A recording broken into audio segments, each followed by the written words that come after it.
여러분 안녕하십니까? 이번 시간에는 먼저 SK그룹 계열사인 SK에너지의 석유류 제품 약 1만 톤이 지난해 선박간 불법 환적을 거쳐 북한에 유입됐다는 소식을 전해드리겠습니다. 이어서 방송 후반부에는 대한민국의 현역 군인, 그것도 장교인 육군 대위가 간첩 활동을 벌이다 구속됐다, 이런 내용을 전해드리겠습니다.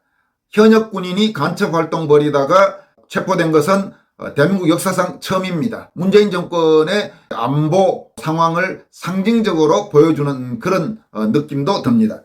먼저 SK에너지 관련 뉴스부터 전해드리겠습니다. SK에너지의 석유류 제품 약 1만 톤이 지난해 선박간 불법 환적 방식, 환적이라 하면 이렇게 옮겨 싣는 걸 말합니다. 환적 방식을 통해 북한으로 유입된 것으로 확인됐다고 미국의 소리 방송, 그러니까 VOA, 보이스 오브 아메리카 방송이 오늘, 그러니까 4월 29일 보도했습니다. 이 보도에 대해 SK 측은 정상적인 거래였고 대북 제재 위반 가능성을 미리 파악할 수 없었다고 해명하고 있지만, 목적지가 공해상으로 표기되는 등 이미 의심할 만한 정황이 있었다, 이런 지적도 나오고 있습니다. 미국의 소리 방송 VOA 보도에 따르면 유엔 안보리 대북제재위원회 전문가 패널은 지난해 한국 정유회사 SK에너지와 타이완 선박 간에 이루어진 두 차례의 석유류 제품 거래에 주목했다고 합니다. 전문가 패널은 올해 연례보고서에서 타이완 소재 청춘해운이라는 회사가 연관된 대북 제재 위반 의혹을 조사하고 있다, 이러면서 유엔 회원국의 정보를 인용해서 청춘해운이 운영 중인 유조선 선와드라는 배가 지난해 3월과 4월 북한 선박으로 유류를 환적했다고 밝혔습니다. 그러니까 대만 선박이 북한 선박으로 석유류 제품을 옮겨 실었다는 이야기입니다. 또 이 대만 내 청춘해운이라는 회사가 다수의 페이퍼 컴퍼니를 소유하고 있다면서 이 가운데 하나인 에버웨이 글로벌이라는 회사가 문제의 석유류 제품을 구매했다고 밝혔습니다.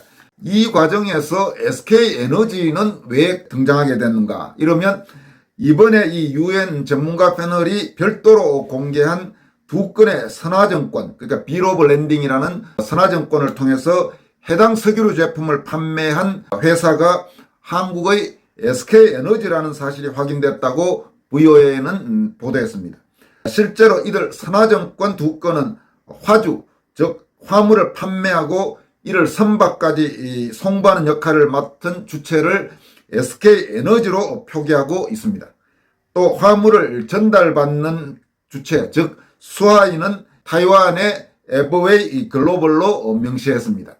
SK에너지가 대만의 에버웨이 글로벌에 판매한 제품은 가스오일인데 작년 3월과 4월에 각각 4,989톤과 4,443톤, 그래서 합쳐서 9,000톤을 조금 넘고 10,000톤은 안 되는 그런 분량입니다.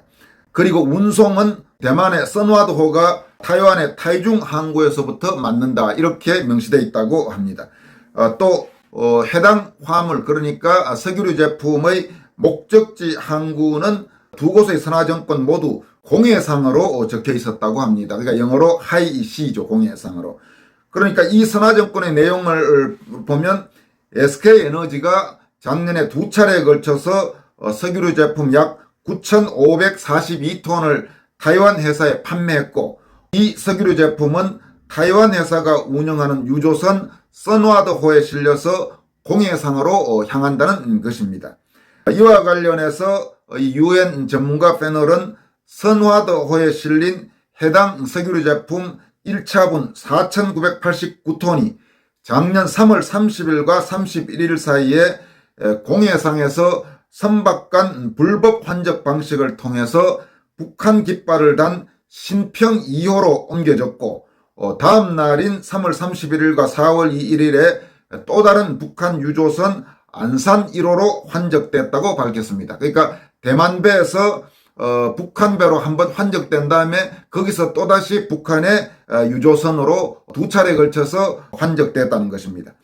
그리고 2차분 판매, 즉 작년 4월에 판매된 석유류 제품 2차분도 같은 해 4월 6일과 7일 사이에 선화도에서 북한 선박 은홍호로, 그리고 그 다음 날에는 3종 2호로 같은 방식으로 2차례에 걸쳐서 환적됐다고 VOA는 보도했습니다. 전문가 패널은 선화도호로부터 유류를 건네받은 이들 4척의 북한 선박들은 북한 남포, 청진, 함흥항으로 이동해서 해당 석유류 제품을 하역하는 모습이 포착됐다면서 위성사진 4장도 함께 공개했습니다. 유엔 안보리는 지난 2017년 채택한 대북결의 2397호를 통해 북한에 반입할 수 있는 정제유를 연간 50만 배럴, 그러니까 톤으로 하면 약 62,500톤으로 제한하고 있고, 이 석유류 제품을 북한에 보낸 국가들은 매월 양과 운송 수단 등을 보고하도록 하고 있습니다. 그렇지만 북한은 이 같은 정상적인 방법 대신 이번에 보도된 대로 공해상에서 선박 간 환적 방식으로 매년 유엔이 정한 상한선을 크게 초과하는 석유류 제품을 반입하고 있다고 합니다. SK에너지가 지난해 판매한 것으로 공개된 이 석유류 제품은 연간 허용치의 약 6분의 1에 해당하는 양입니다. 그러니까 불과 4, 5일 만에 북한이 공식적으로 반입할 수 있는 연간 석유류 제품의 6분의 1, 그러니까 무려 20% 가까운 정도의 양이 아무런 보고를 거치지도 않은 채 북한으로 갔다는 이야기입니다. 이에 대해 SK에너지 측은 다음과 같이 해명하고 있습니다. 판매자, 그러니까 자신들이 인지하지 못한 상태에서 구매자, 그러니까 대만 회사가 대북 제재에 연루된 사안이라면서 SK에너지 자신들은 대북 제재에 위반된 사실이 없다, 이렇게 부인했습니다. SK에너지 관계자는 VOA의 취재에 대해서 물건을 판매할 때 FOB, 그러니까 본선 인도 조건에 따라 물품의 최종 목적지가 어디인지 확인하고 있지만 대용량으로 판매되는 석유 제품은 목적지를 바꾸더라도 확인할 방법이 없다, 이렇게 말했다고 합니다.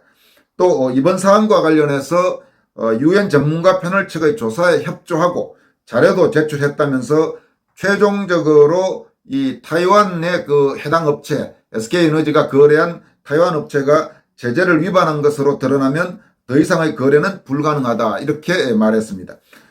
그러나 VOA는 SK에너지의 이런 해명에 몇 가지 의문을 제시하고 있습니다.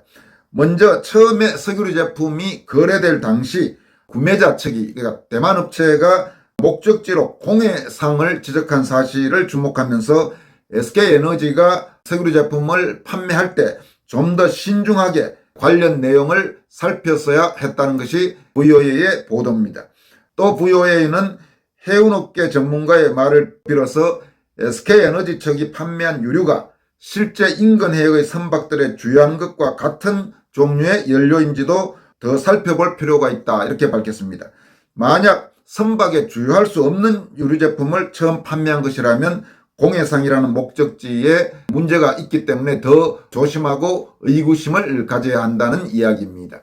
그러니까 이번에 VOA가 보도한 이 사안은 사실 이번뿐만 아니고 문재인 정권 들어서 몇 차례에 걸쳐서 국내 기업들이 북한의 석유류 제품이라든지 여러 것들을 불법 환적 방식으로 보내는 것이 아니냐는 그런 의혹이 나오곤 했습니다. 따라서 유엔도 이런 사안들을 주시를 하고 있는 상황인데 이번에 다시 또 나온 것입니다. 앞으로 아마 상황에 따라서는 문재인 정권에서 이루어졌던 대북 관련 이런 여러 거래들과 관련해서 유엔이라든지 국제기구 쪽에서 조사된 내용들이 좀 더 밝혀질 가능성도 있습니다. 사안에 따라서는 상당히 파장이 커질 가능성도 배제할 수 없습니다. 이어서 전해드릴 소식은 대한민국 현역 군인이 처음으로 간첩 활동을 벌이다가 체포됐다는 소식입니다. 북한 공작원에게 비트코인 등 4,800만 원어치의 가상화폐를 받은 뒤 북한의 지령에 따라 우리 군, 한국군의 전장망 해킹을 시도했던 혐의 등으로 현역 육군대위가 구속됐습니다. 이 전장망이라 하면 군이 군사 연습이나 훈련을 할 때 정보를 주고받는 통합 전시 관리 시스템입니다. 아까도 말씀드렸다시피 한국군 역사상 현역 군인이 간첩 활동 벌이다 체포된 사례는 이번이 처음입니다. 문재인 정권이니까 이런 일도 벌어지는 거 아닌가라는 비판도 나올 수밖에 없습니다. 경찰청과 군사안보지원사령부라면 과거에는 기무사라고 했던 곳입니다. 또 서울중앙지검은 합동으로 수사를 벌여서 육군 소속의 29세 대위 A씨를 구속 기소했다고 발표했습니다. 그러니까 군, 검, 병이 같이 공조해서 수사를 했죠. 합동수사단은 또 북한 공작원에게 비트코인, 이더리움 등 가상화폐 7억 원어치를 받은 대가로 이 A대위가 군사 기밀을 빼내는 일을 거둔 가상화폐 투자회사 대표도 함께 구속했습니다. 그런데 이 구속 기소된 현역 대위의 이름은 지금 공개되지 않았습니다. 사실 지금 이런 것도 큰 문제입니다. 우리나라에서는 요즘 걸핏하면 피의자 인권 이런 거 하면서 이런 중대한 범죄를 저지른 사람들의 실명도 공개를 하지 않고 있습니다. 근데 가령 이웃나라 일본에서는 웬만한 범죄자들, 미성년자 아니면 대부분 다 실명들을 다 공개합니다. 한국이 요즘 들어서 왜 이렇게 된지 모르겠어요. 이런 중대한 범죄를 저지른 현역 장교 이름도 공개하지 않는다.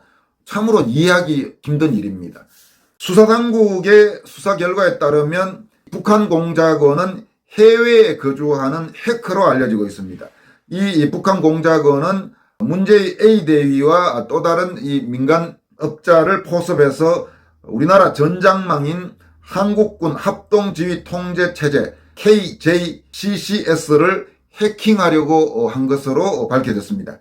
KJCCS는 전쟁이나 군사훈련 때 육해공군, 미군 등과 비밀 문서를 실시간으로 공유하며 지도 등 각종 시각적인 정보도 제공하는 일종의 통신 시스템이라고 합니다. A대위와 북한 공작원은 A대위의 대학 동기 소개로 알게 돼 텔레그램으로만 연락을 주고받았다고 합니다. 이 대학 동기와 북한 공작원도 한 온라인 커뮤니티에서 알게 된 사이라고 합니다. 당시 코인 투자 실패 등으로 빚이 있던 A대위에게 북한 공작원은 군 관련 정보를 가져오면 가상화폐를 주겠다고 접근했다고 합니다. 이 A대위는 작년 11월 북한 공작원의 지시를 받고 국방망 육군 홈페이지 화면과 육군 보안 수칙 등을 자기가 사용하던 휴대전화 카메라로 촬영해 텔레그램으로 전송한 혐의를 받고 있습니다. 또 KJCCS 실행 및 로그인 화면 영상 등 군사기밀도 북한 측에 여러 차례에 걸쳐서 넘겼습니다. 이와 별개로 이번에 함께 구속 기소된 민간인 이모 씨도 2016년 가상화폐 온라인 커뮤니티에서 북한 공작원과 알게 돼서 연락을 주고받았습니다. 이 씨는 작년 2월에서 4월 두 차례에 걸쳐서 비트코인과 이더리움 등 가상화폐 약 60만 달러, 그러니까 우리 돈으로 약 7억 원어치를 받은 뒤 본격적으로 간첩 활동을 했습니다. 또 작년 8월에는 다른 군 현역 장교, 이번에 구속 기소된 A대위가 아닌 다른 장교에게도 군사기밀을 넘기면 가상화폐 등을 주겠다는 텔레그램 메시지를 보냈다가 실패하기도 했다고 합니다. 이들과 접촉한 북한 공작원은 올해 1월부터 한국군 전장망에서 기밀을 빼내려는 작전을 본격화했습니다. 우선 이모 씨는 북한 공작원 지령에 따라 온라인에서 30만 원 상당의 시계형 몰래카메라를 사서 A대위에게 택배로 보냈습니다.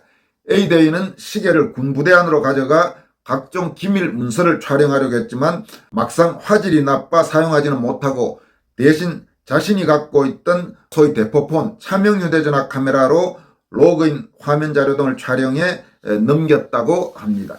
구속 기소된 민간인 이모 씨는 또 USB 형태의 해킹 장비인 이른바 포이즌탭 제작도 시도했습니다. 포이즌탭이란 것은 USB 선이 달려있는 성인 손바닥 크기만한 소형 컴퓨터로 해킹 프로그램이 장착되어 있어서 보안 장치가 되어 있는 컴퓨터도 USB를 꽂으면 해킹이 시작돼 1분 내지 2분 만에 각종 자료를 빼낼 수 있다고 합니다. 하지만 이 장치가 A 대위에게 전달되기 전에 이들의 범행이 우리 수사당국에 적발됐습니다. 경찰 관계자는 만약 이들에 대한 검거가 조금이라도 늦어졌더라면 우리나라 군 전장망이 뚫릴 수도 있었던 심각한 상황이라고 전했습니다. 이와 관련해 수사당국은 군사 기밀을 탐지하라는 지령을 내리고 대가를 지불한 것 등을 볼 때 북한의 공작인 것이 명백하다면서 이 때문에 이 두 사람, 그러니까 현역 군인 A모 대위와 민간인 이모 씨에게 간첩죄로 불리는 국가보안법 4조가 적용됐다고 말했습니다. 여러분 어떻습니까? 참 섬찟하지 않습니까? 하기야 뭐 문재인 정권에서 대통령부터 아주 높은 사람들 자체가 안보 개념이 도대체 있는지 의심스러운 사람들 많았으니 현역 군인 대위, 이런 대위도 나오는 거겠죠. 그나마 참 문재인 정권 같은 정권이 5년 만에 끝나고 다시 정권 연장되지 않았다는 것만으로도 불행 중 다행이라고 하지 않을 수 없습니다. 윤석열 정부는 출범과 동시에 무너진 대한민국 안보 체계를 바로잡아야 할 것입니다. 절대로 군대도 그렇고 경찰도 그렇고 그렇지만 지금 이런 식으로는 안 됩니다. 여기까지 하겠습니다. 고맙습니다.